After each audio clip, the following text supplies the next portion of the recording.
I looked around the locker room one day. The guys were reading the Wall Street Journal, ESPN the magazine, Playboy, Cigar Aficionado, you name it. And I was like, Rob Report. I was like, what if I combine all that content into one magazine?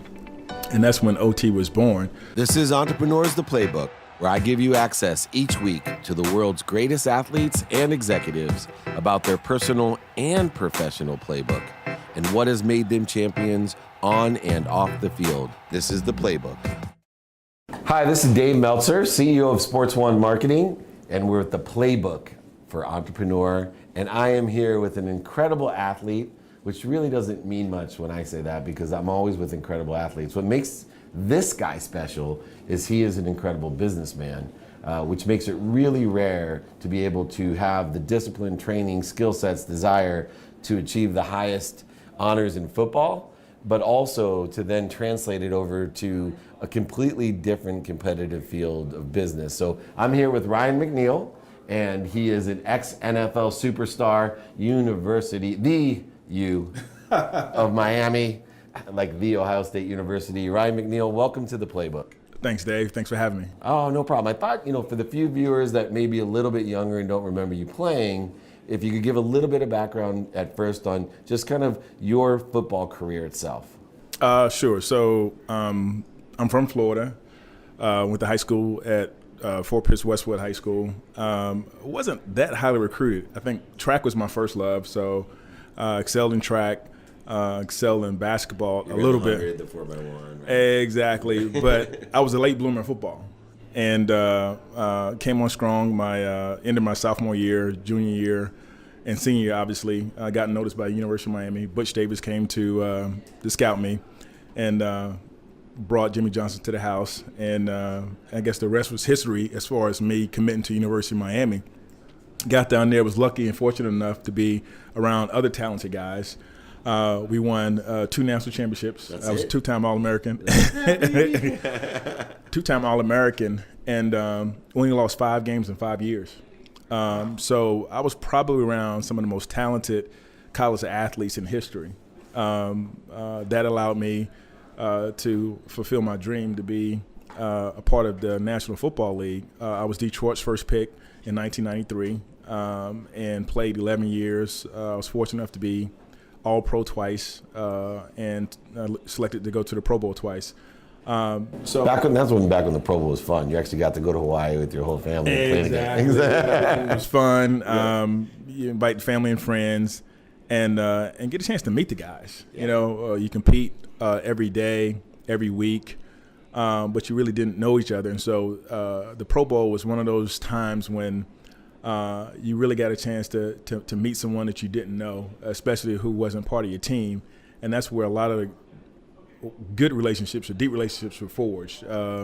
You should know, you've worked with Lee Steinberg a lot and obviously Warren, and there was many trips over there. But, as a player, it's always fun to go meet somebody new and kind of really see what they're like. I was a mental guy.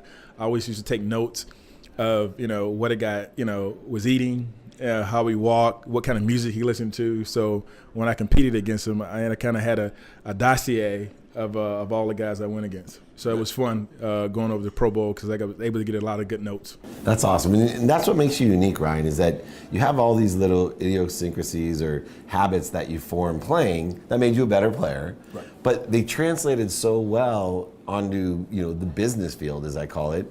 When did you start kind of looking at, what am I going to do after I'm playing to make money or fulfill my dreams there? So I have a different perspective on myself. I always thought of myself as a businessman playing football. Nice. So even before I signed my first contract, even day one, I looked at myself as a businessman playing football, and I knew that playing professional football was a job. I didn't see it as a career. Because I wish I would have represented you. Let me tell you why real quick. Because I needed to find, we had Aikman, Young, and Moon and all these great guys. Right. But a guy like you, what I could have done, because I saw this great business model for a player, and it was this.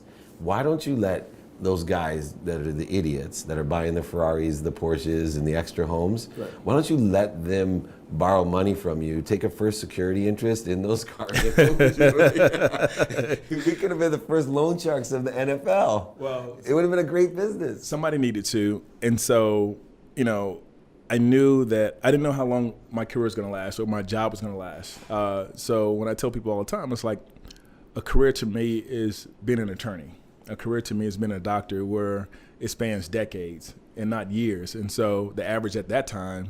And who gave you that perspective? Because that's like an old soul. Why?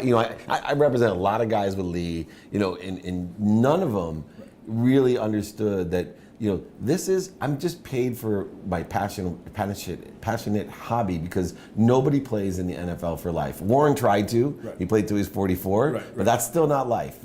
Right? A lawyer plays till he's 70. So I've always been that way. Really? My friends will tell you I was serious from day one. Even in Little League practice, we warming up, I would always tell my team to cut the chatter. No giggling in my line when we warming up. I was always like this. I've always been. Which is weird. You went to the University of Miami. You must have been the oddball out with all those guys. Well, you had over at Lewis. You had to have somebody to kind of keep, had to keep the peace and keep everybody in line. And so I was one of those guys, even at an early age, even as a freshman. I started my freshman year, my redshirt freshman year, and then from then on, same thing when I got into the NFL. We had probably the third or fourth oldest locker room. Guys like Benny Blades, Brett Perriman, Lomas Brown, Kevin Glover, Ray Crockett, all those guys, Mike Johnson, Chris Spielman. I learned under those guys. And so when I first got there, I held out. So I was a little bit behind. And so Chris Spielman literally locked me in the film room with him probably for the first month and a half of my career. Yeah. Wow. Because forced me to watch film, taught me what to look for, things like that. And so that just added on the layer of how serious I already was.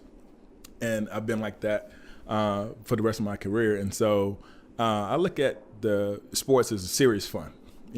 I tell guys to enjoy. That's why I look at business. That's why I look at business. It's serious fun to me. Make a lot of money, help a lot of people, have a lot of fun. And so, that easily translated over to the business world, because, it took a while for me to find my passion. And you say, when did it click? And for me, I'm always a planner. So probably about my fourth or fifth year in the league, I was like, okay, I'm lucky. I passed the average. Yeah. What am I going to do?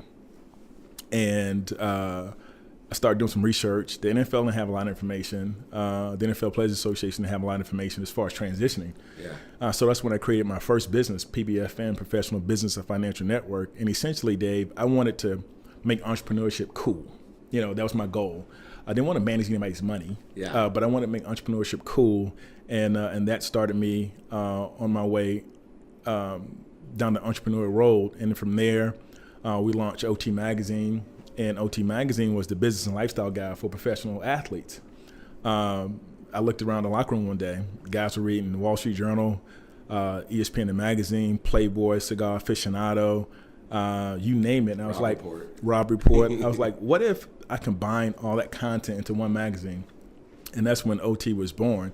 Fast forward a couple years, we took OT digital, and fast forward until now, two of my passions is technology and sports. And so right now I'm able to combine both my passions with SportsID. And so I think I found my home as far as the next 10, 15, 20 years of what I want to do. That's awesome. And so with SportsID, why don't you tell us a little bit about how, from this digital side of media that you're in, it evolved, and what exactly you guys do? So think of SportsID as an online bio for sports. Right now, our focus is on youth sports and youth athletes and youth athletics. But eventually, we want to be able to qualify and quantify everything and everybody in the sports ecosystem. We built a platform. Think of it as akin to LinkedIn, but with statistics and analytics built in. And combined with a little bit of, one of those Yelp-like reviews, right? Because you do have... Exactly. So that comes in for Camp ID. Yeah. So we'll build the platform, and we'll plug in to the platform additional products and services. And one of the first products we're launching is called Camp ID. And Camp ID is like the Angie's List or Yelp for sports camps. For the last 15, 20 years, family and friends, have always called right before the summer, like, where should I send my son or daughter? Who's the best coach? Where's the best camp? And so I will always ask about 3 questions. 1, how much money you willing to spend?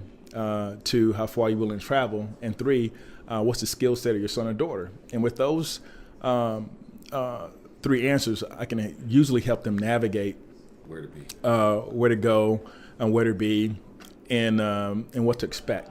And so I realized, helping a mutual friend of ours, Hannibal Navies, and his 360 Academy, did a lot of research and found that there was a bigger problem.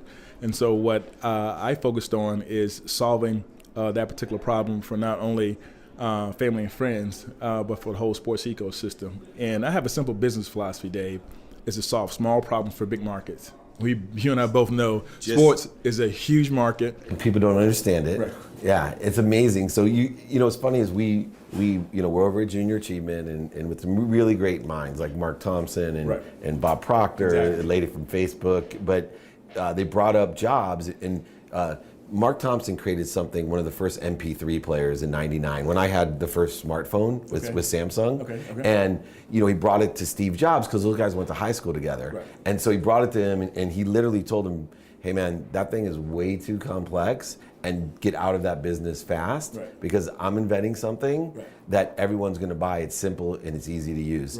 So it's the simple, small solution for the big markets, like the stupid fidget spinner. Right? Those are the ideas. Huge market, simple idea, but making big money.